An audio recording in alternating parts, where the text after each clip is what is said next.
Hey kids, tonight we're going to read chapter 4 of Winnie the Pooh. The old gray donkey, Eeyore, stood by himself in a thistly corner of the forest, his front teeth well apart, his head on one side, and thought about things. Sometimes he thought sadly to himself, "Why?" And sometimes he thought, "Wherefore?" And sometimes he thought, "In as much as which?" And sometimes he didn't quite know what he was thinking about. So here we can see Eeyore standing at the edge of in a thistly corner of the forest. We can see the tree and the lovely grass and green plants there.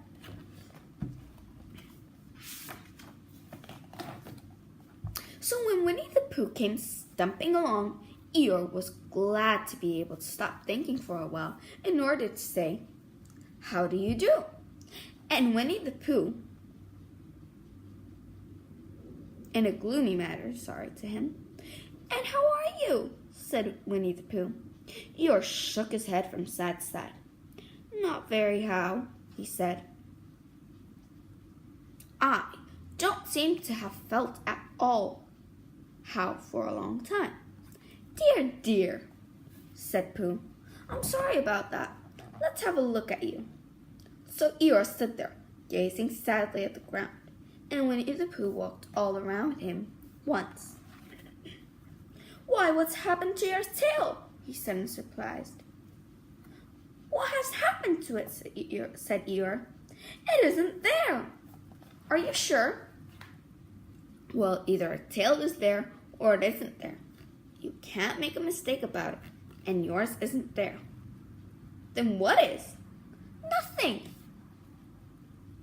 "Let's have a look," said Eeyore, and he turned slowly round to the place where his tail had been a little while ago, and then finding that he couldn't catch it up, he turned round the other way until he came back to where he was at first. And then he put his head down and looked between his front legs. And at last he said with a long, sad sigh, "I believe you're right." Here we can see Winnie the Pooh looking at Eeyore and how his tail is gone. And now we can see Eeyore going around this way and this way, trying to see where his tail is. And now he finally looked, there's front 2 legs and just back 2 legs.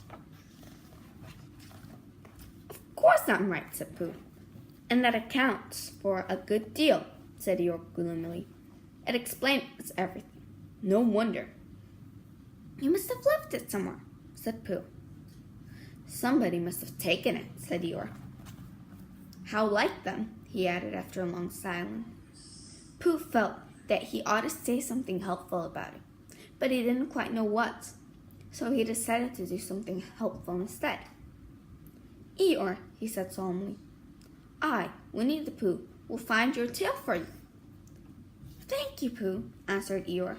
"You're a real friend," said he. "Not like someone," he said.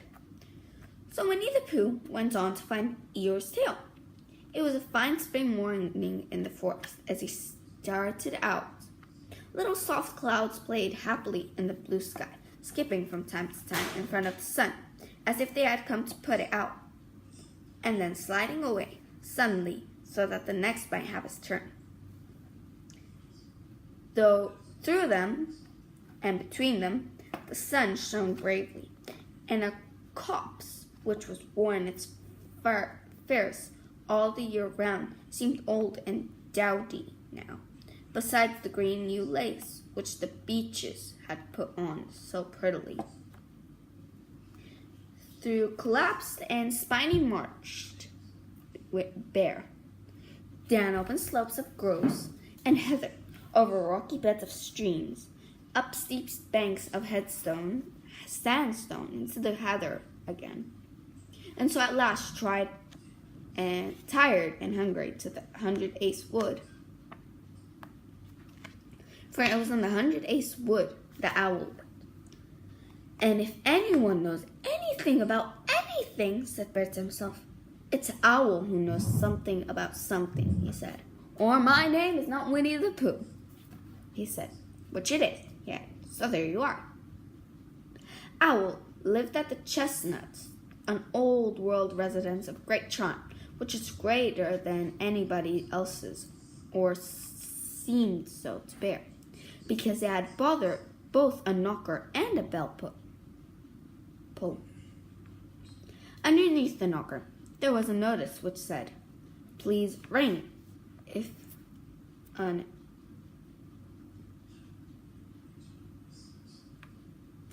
This is spelled wrong, so it's kind of hard to understand. It says, "Please ring if a ringer is required." Underneath the bell pull, there was a notice which said, "Please knock if a ringer is not required." It's hard to understand. These notices have been written by Christopher Robin, who was the only one in the forest who could spell for owl. Wise, though he was in many ways able to read and write and spell his own name, Owl. Yet somehow he went all to pieces over delicate words like measle and buttered toast.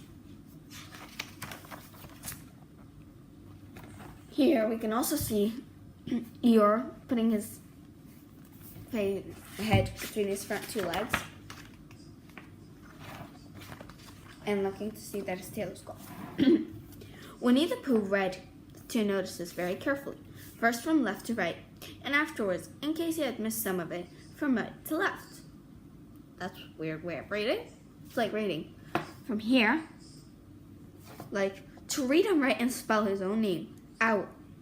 Yet, to reading, yet Owl name own his spell and write and read too.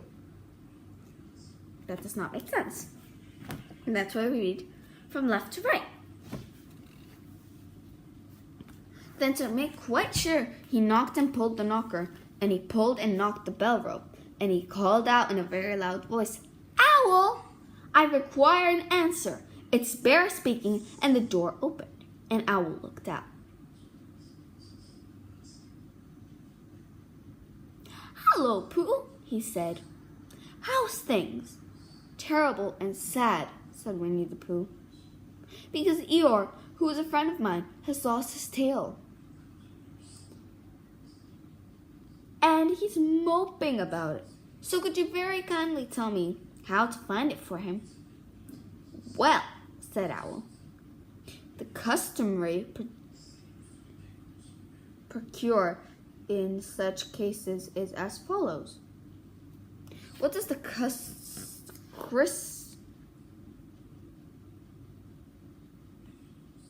He means customary procedure, but he said crustamony prosticate mean, said Pooh. "For I'm a bear of very little brain, and long words bother me." "It means the things to do. As long as it means that, I don't mind," said Pooh humbly. "The things to do are as follows. First, issue a reward. Then..." "Just a moment," said Pooh, holding up his paws. "What do we do to this?" "What you were saying. You sneezed just as you were going to tell me." "I didn't sneeze." "Yes, you did, Owl." "Excuse me, Pooh, I didn't. You can't sneeze without knowing it." Here we can see Winnie the Pooh arriving at Owl's home. And I'm not sure if you can actually read what's written there, but those are the words. Well, that's what says, "Please ring if a ringer is required. Please note. Please knock if a ringer is not required." So, where were we? Right. You were here. Well, you can't know it without something having been sneezed. What I said was, first issue a reward. "You're doing it again," said Pooh sadly. "A reward," said Owl very loudly. "We write a notice and say what we will give a large something to someone who finds Eeyore's tail." I see, said Pooh, nodding his head. "Talking about large somethings," he went on dreamily, "I generally have a small something about now, but this time in the morning," he looked wistfully at the cupboard in the corner of Owl's parlor. "Just a mouthful of condensed milk, or what not with perhaps a lick of honey."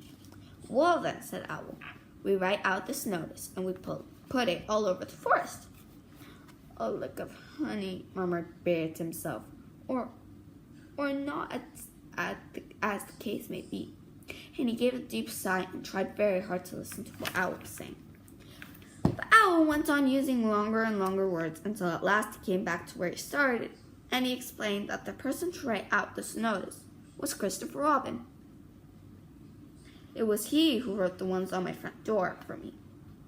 "Did you see them, Pooh?"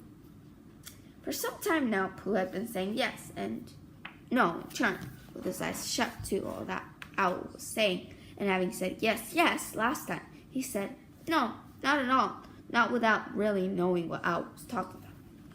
"Didn't you see them?" said Owl, a little surprised. "Come and look at them now." So they went outside, and Pooh looked at the knocker and the notice below it, and he looked at the bell rope and the notice below it, and then the more he looked at it, the bell rope, the more he felt that he had seen something like it somewhere else sometime before. "Handsome bell rope, isn't it?" said Owl. Pooh nodded. "It reminds me of something," he said, "but I can't think of what." "Where'd you get it?" "I just came from across the forest. I just came across it in the forest. It was hanging over a bush, and I thought at first somebody had lived there. So I rang it, and nothing happened. And then I rang it again, very loudly, and it came off in my hand. And as no one seemed to want it, I took it home and..." Here we can see Owl and Pooh talking, and Pooh doesn't look very concentrated. Owl's very sharp and mysterious.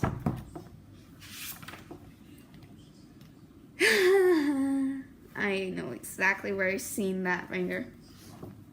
"Owl," said Pooh solemnly, "you made a mistake. Someone did want it." "Who?" "Eeyore, my dear friend Eeyore.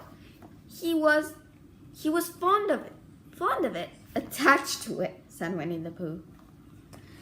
So with these words, he unhooked it and carried it back to Eeyore. And when Christopher Robin had nailed it onto its right place again, Eeyore frisked about the forest, waving his tail so happily that Winnie the Pooh came over all funny and had to hurry home for a little snack of something to sustain him. And wiping his mouth, half an hour afterwards, he thanked himself proudly.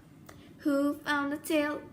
"I," said Pooh, "at 11:45, only it was 11:15 really. I found the tail." La la la. So because here in the photo we can see Owl showing Pooh the ringer, and that ringer is actually Eeyore's tail. Here we can see Christopher Robin nailing Eeyore's tail back in place, and we can see Eeyore looking very happy and jiggling his tail all about. And that is the end of chapter 4. I hope you liked the story, and sleep tight. Good night.